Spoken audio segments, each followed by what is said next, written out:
Hey, it's Doug Cunnington here. I'm from Niche Site Project, and we're going live. I'm going to talk about how to create an Amazon affiliate niche site or an authority site that makes passive income. So I'm going to go over the high level of creating a niche site. An authority site, some people call them authority sites, but this is an Amazon affiliate site.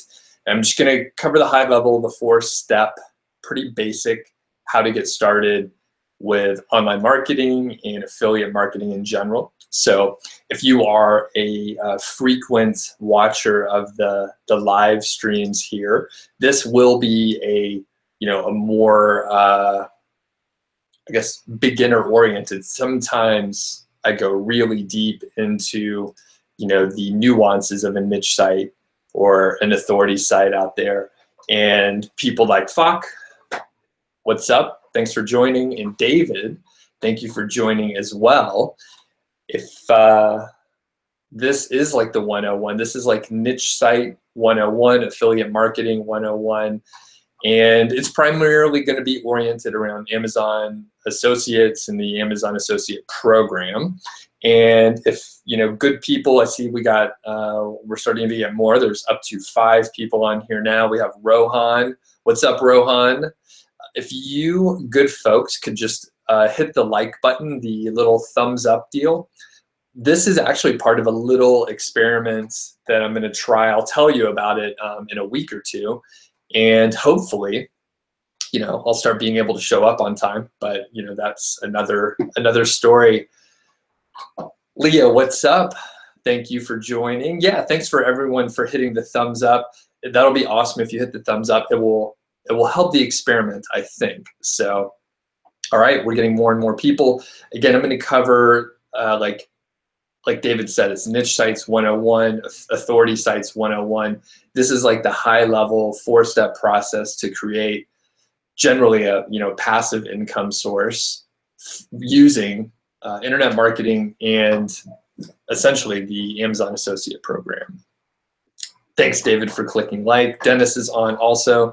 The likes are really starting to ramp up. We have 5 now. So hopefully we'll get more. And okay, I think we can start getting into it. I was a little bit late today, although it sounds like other people are a little bit late also. So it's one of those deals. If I have a meeting beforehand, I don't run it super tight. So I went over a little bit. I was speaking to one of the 5-figure niche site students, and the experiment that I'm doing today, which I can't even tell you about, but he gave me the idea. So every time I talk to someone, like I'm learning a little bit. So it was a super interesting thing that he told me. And I'm excited to see if it'll work. And Florian mentioned that he thanks me for a quick response to the KGR question. You're welcome. And all right, let's get to it. What's up, Sergi? Thanks for joining. Okay, so in general, this affiliate site model is one that will, if you do it right, will bring you passive income in that once you do the setup work, these 4 steps that I'm going to tell you about to set up an Amazon affiliate site, like once you get the site in place, it's really a small amount of work. Each week, each month, it's really just maintenance work to keep things current. The more serious you take it, the more work you can do. You can grow these sites to, huge businesses with very high profit margins. That is one of the characteristics of the Amazon affiliate model. Usually the profit margins are really high, like 90%. So it feels weird, accountants wonder what the heck you're doing with such high profit margins and no employees, but it's a good model. And the 4 steps, so first is selecting the niche. So that is a whole set of activities, but selecting the niche is basically, it could be as simple as going over to Amazon, browsing the categories, and finding a specific category that you're interested in. Now, I'm not going to give like 2 specific examples because I really try not to out anyone's sites or their niches, but there's still plenty out there, even though there are more and more people getting involved in this niche site model. There are plenty of niches, but I do have a few videos where I show you and I tear down specific sites that are already public sites. So I'll mention a couple just to give you an idea. So if you're looking for a niche, you can think about sites like Outdoor Gear Lab, Baby Gear Lab, the Wire Cutter, and then there are even larger, more general sites like Top 10 Reviews. Now, I don't typically recommend like a Top 10 Reviews type site. It's far too competitive. Those are usually large publishing companies. But when you look back at Outdoor Gear Lab, they cover outdoor gear like you would imagine. So it's basically any product that might be in like an REI or a Bass Pro Shops, or if you're an international viewer here, it could be, well, I don't know any other, I don't know international brands in other countries, sorry. But basically, a big site that, a big retail store that sells like outdoor hiking equipment. So you can cover a lot of different products in there. So once you select your niche, and I will mention, selecting the niche is very important. You're doing a lot of work after that. So if you pick the wrong niche, you could actually be in a little bit of trouble, right? If you pick the wrong niche that happens to not be profitable, then it's not going to work out for you. So you can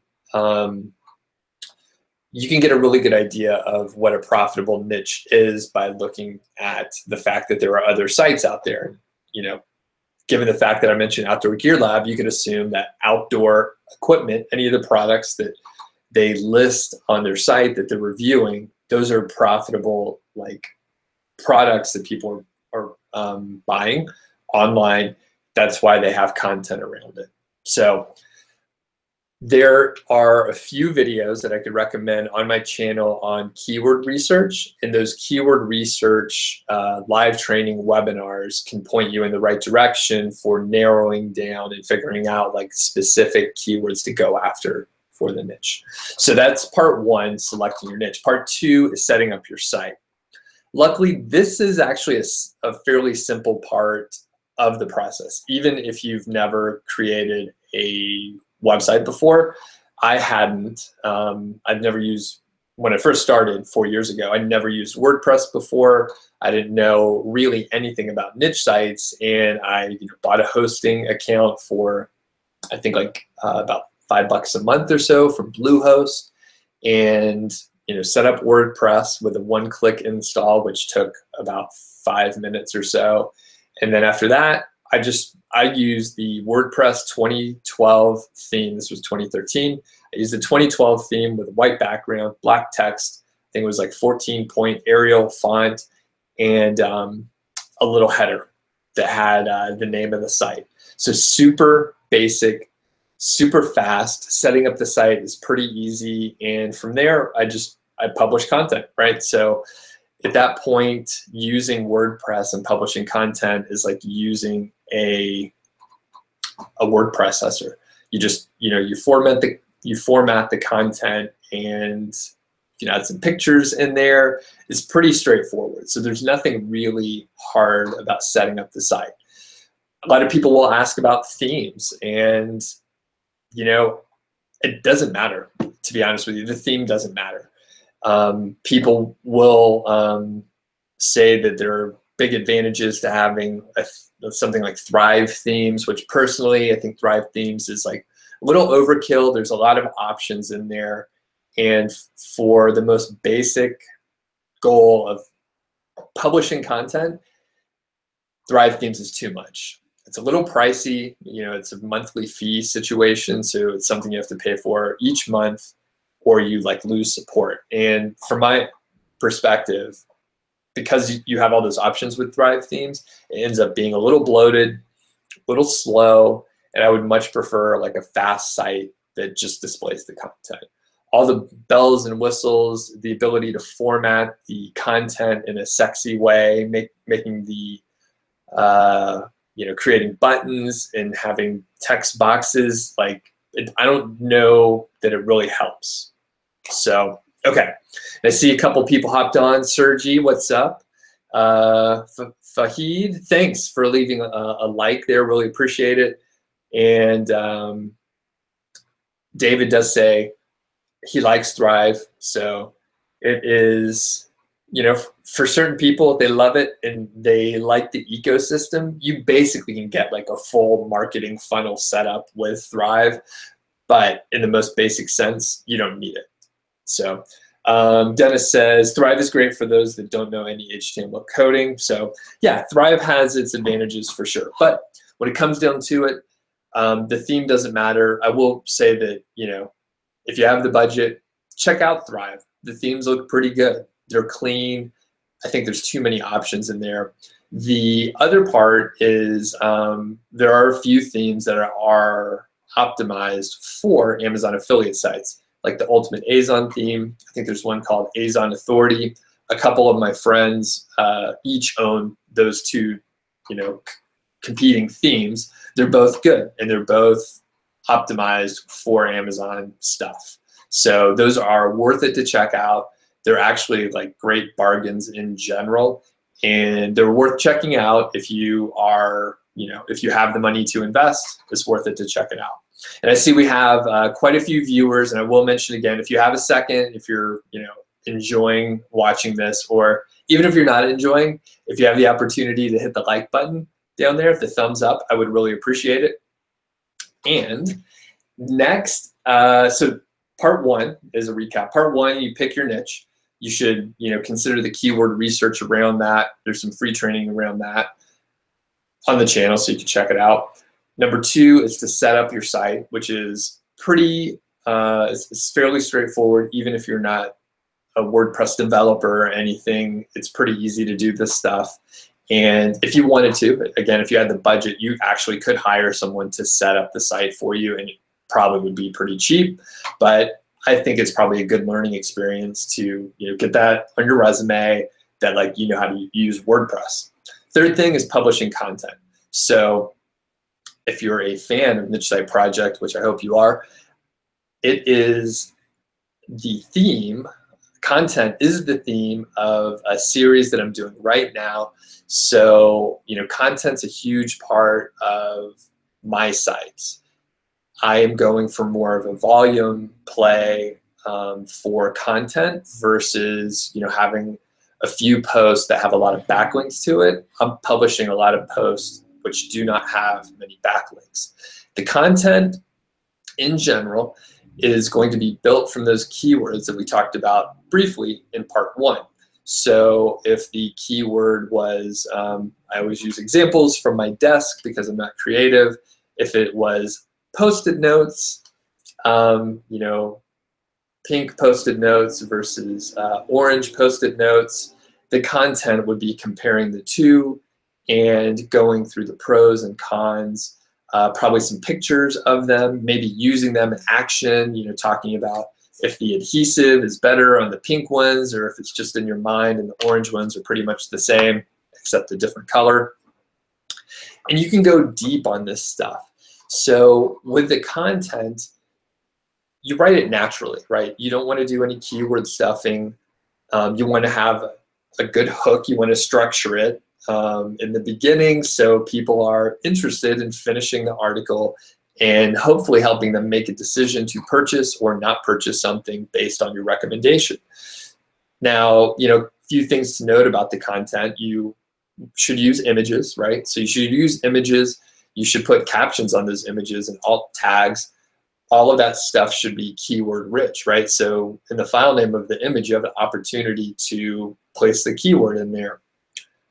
Post-it notes, comparing orange and pink Post-it notes. So you have the opportunity in those three places to add some, SEO, on-page SEO optimization.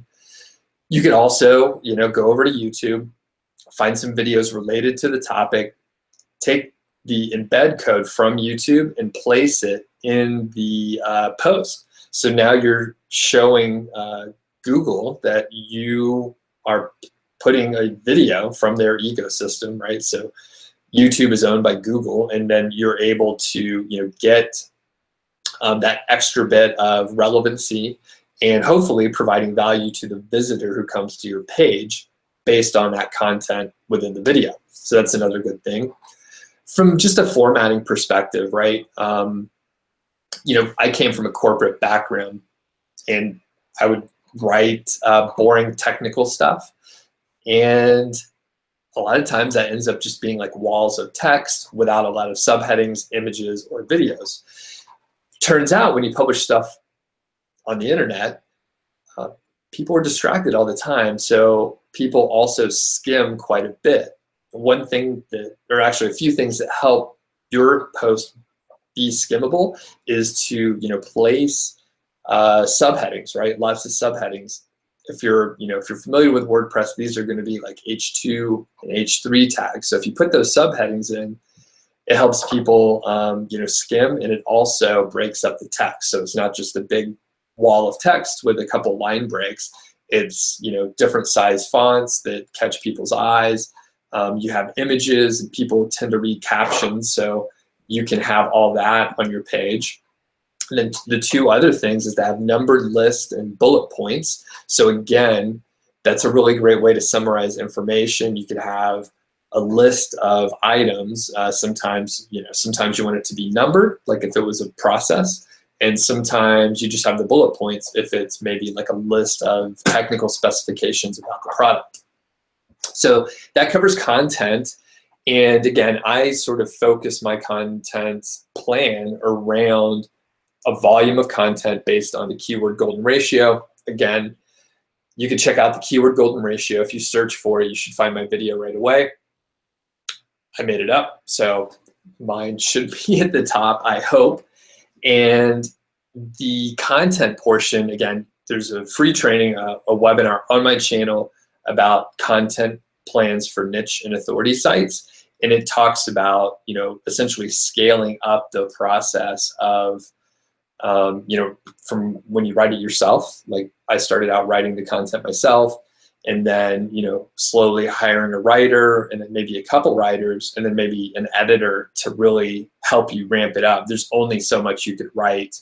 And me personally, I sort of run out of steam when I write. I don't write very quickly, so hiring people is super important.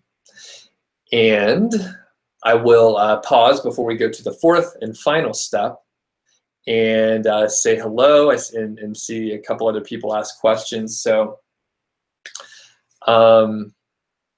let's see, how much do I focus on site speed? So I'll come back to that in a minute, Corey. That's a really good question. I love site speed. And then David says, you love to write the content first, and then only after 2 weeks see what keyword it's ranking for, and then what you should change to make it rank higher. That is, that's a very smart thing to do. I'm similar. It's more like 2 to 4 months or so. Part of it is I'm too busy and I can't focus on stuff, unfortunately. It's painful to admit, but it's true. And the other part is the excuse that I make, I guess, is if you let it, hang out for 2 to 4 months, like there's some age on it. Maybe there's some natural stuff that happened through organic traffic, or maybe it got shared a couple times, which is actually rare with my content, but it's worth mentioning. So again, I will say, if you are enjoying this, please hit the like. If you're watching this later, we're live right now, but if you're watching this later and you have questions, please leave a comment below and I'll come back to it and answer them. Okay, the fourth part is promoting your site and attracting traffic. So this, like most things, is a controversial topic. People sometimes do gray hat techniques, and gray hat essentially means any technique that violates the Google Webmaster Guidelines. So when we're building these sites, we're typically interested in having a basically organic traffic coming from Google. We don't want to pay for ads on, say, AdWords and have that spend happening, right? It kills our margins. We don't really want to run Facebook ads. A lot of people have been asking me, hey, can I run Facebook ads to get traffic to my affiliate site? You can do that, but you're probably not going to make money because you won't make enough margin on your commission to make the math work. I haven't heard anyone doing that profitably. So the methods that I use are very simple. It's a two-step process. This is white hat. White hat is what Google deems as not against their terms of service. Usually there's less risk when you do white hat techniques. There's still risk in anything that you're doing, right? Any action that you're taking with online business, there's risk to it. But in general, white hat techniques are much less risk.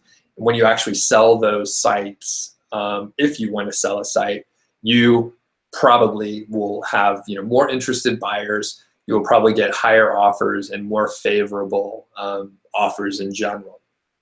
So the white hat techniques that I use, two steps, very straightforward. It's basically blog commenting. So you go to blogs within your niche, you leave a few comments, thoughtful comments, well thought out. It's really great if you could ask a question in there. You maybe leave 2 or 3 comments over the course of 2 weeks. People notice that stuff. I mean, I mentioned it just the other day. I have a decent amount of traffic to my site, Niche Site Project, and if you leave a comment, I'll probably remember you. And if you leave 2 or 3, I'm definitely going to remember you. There's not that many people that leave comments. Even on the posts that maybe get 20 or 30 comments, which is a lot for me, I'll probably remember. So the one little extra thing you can do, think of it as like step 1, part B, you can sign up for the person's email list and email them. So if you email them, you end up with a very, I guess, a very powerful connection with a person, because now you've taken, you've escalated the relationship, right? You've taken it to, or you've taken it from commenting to actually sending an email, which is probably even more rare that the person gets an email. You ask a couple questions, you drop a couple of flattering, compliments towards them, and you don't ask for anything. The last thing you want to do is come off as like needy or someone who's like trying to serve themselves. So the next part of the white hat promotion and outreach is around guest posting. So right now, guest posting is getting a little bit, I would say, out of hand, because a lot of people are trying to scale it, and they're trying to send out hundreds of emails using templates that perhaps they got from me or other people who do guest posting or have done guest posting, and they worked really well like 2 years ago. It works not so good now. Like blasting the internet with a bunch of emails doesn't usually work out as well. And there's so many people doing it now that I usually get like a few offers per week to my blogs, and I just delete them because they're very generic and I don't know who the people are. It's obvious they don't read my blog. So the thing is, if you go through the steps that I mentioned before, commenting 2 to 3 times, sending an email, and then not asking for anything yet, you're already so far ahead of people that are trying to get guest posts by sending out just blanket emails covering a whole niche. So if you do that, you have the relationship. It's kind of not scalable, right? All the little extra steps is not as scalable as just sending out emails. You're in a very good position to ask for a guest post at that point. And what I like to do, send them an email and say, hey, I was about to publish this article. I thought it may be good for your blog. So if you're interested, I'd be happy to publish it as a guest post over there. It's an affiliate post. There's actually a couple products I mentioned. So why don't you put your own affiliate link in there? And I'm happy to drive traffic over from my social channels or something like that.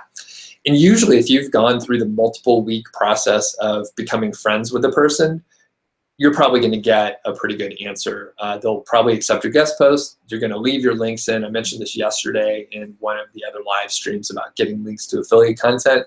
When you're friends with someone, they're probably going to leave your link in for you. So that is a 4-step process. I'll just do a quick recap, and that is you select your niche, you publish content, you select your niche, you set up your site, you publish content, and then you promote the content. So yeah, there's some steps in between there, but essentially that is the process, the very basic process of setting up an Amazon affiliate niche site. Some people call them authority sites, but in essence, these are affiliate sites that are working with the Amazon Associates program. Okay, I see a couple questions came through, so I'll answer them right now, but I will have to leave fairly quickly. So if I don't get to your question, I'm sorry, but just leave a comment below and I'll be able to come back to them later and give a more thorough answer. And again, if you have the opportunity to click the thumbs up and you haven't already liked the video, I would really appreciate it. Again, if you're watching the recorded version, it would also be great if you'd like that as well.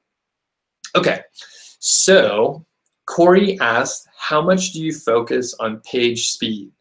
It seems every site except Google sucks with page speed scores. I focus on it a lot. The #1 thing you can do is make sure you're on a fast hosting account. If you're on a shared hosting account with like hundreds of others, like 500 to 700 other domains hosted on that same account, it's not going to be a very fast site. At best, you'll probably be at 2.5 to like 10 seconds or so. My site's all loaded at that speed for a very long time, closer to 10 seconds, until I moved over to, it's either, there's a few different names. So I went over to a WordPress optimized hosting account on Bluehost, and there's only about 10 other sites on that server with me. There's more resources for each of the sites, and my site loads in like under a second. Unless it's a huge page with a lot of pictures, it loads like in less than a second. I have another hosting account over on MDD hosting, and it's called semi-dedicated. So it's not a dedicated server just for me. There are about 10 other people on there. And you get really fast server response speeds, so my site loads fast there also. The other part, so if you have a fast server, the other thing you can do is make sure your images aren't too big. Those were the 2 biggest things for me. Once I cleaned that up, everything else like helped a little bit. I have a CDN set up that's a caching, what is that? CDN. I forget what it stands for.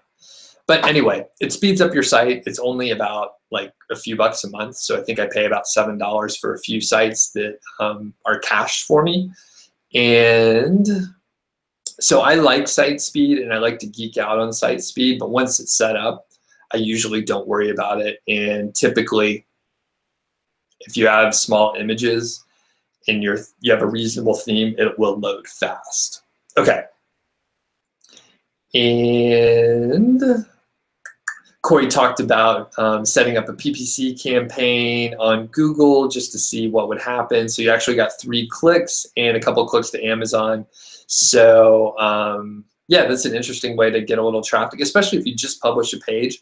Just getting some traffic to the page is a helpful thing. And David mentioned, so this is actually, I've done this a couple times. So David says, in the guest posting and promotion area, you ask people if they want to write on your blog, then you flip it around. So it works like a charm.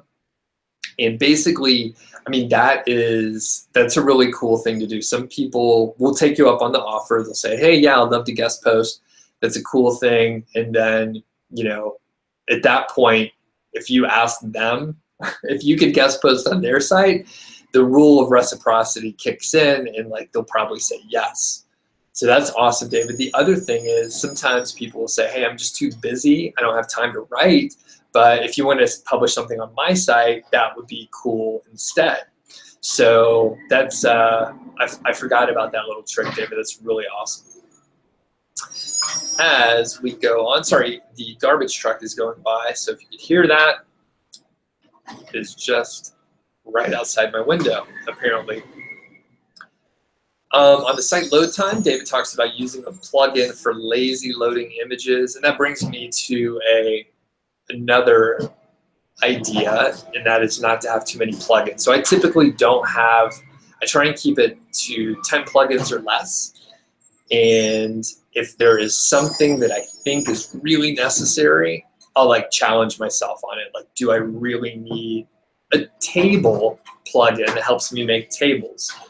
Turns out I don't. You can just create, you know, a table using a table generator and just get like the raw HTML, and it loads super fast. But lazy loading can be a really great way to, you know, slow down what is loaded. And Dami, it's a content delivery network. Thank you. CDN is a content delivery network. So as we're going through, and David mentions one other thing, like getting big names from your niche to guest post on your site, like, can help basically raise the, you know, perceived authority within the niche. So then, you know, you have the ability to, you know, ask other people for guest posts. You're friends perhaps with people that have big sites. So you are now sort of in the peer group of them. You're a hub. So you've elevated yourself, and you'll have the ability to guest post on more sites, and people will just know who you are. The name recognition is key there. So cool. Thanks everyone for hopping on today. In hopefully about a week or two, I'll be able to give you a little information about like the test that I was trying today. And as I mentioned before, if you're watching live, if you have the ability to like it, please do it. If you're watching the recorded version, you can still like it. And if you have questions, please leave a comment. I will answer each one of them and go through them. So thanks everyone for hopping on today. I'll see you tomorrow. And if you are interested in the content stuff that I was talking about, head over to nichesiteproject/blog. And you should see one of the most recent posts is about streamlining your content using two very cool techniques, the FAQ method and the RPM. So if you check that out, hopefully it'll help you out creating your own content, which of course is step 3 in a 4-part process that I outlined. We'll catch you tomorrow. Thanks, Leo. Thanks, David, Dennis, Dami, Corey, and see if I forgot any other folks. Sergi, Fak, Florian, Rohan. Appreciate it. We'll see you tomorrow. Have a great day.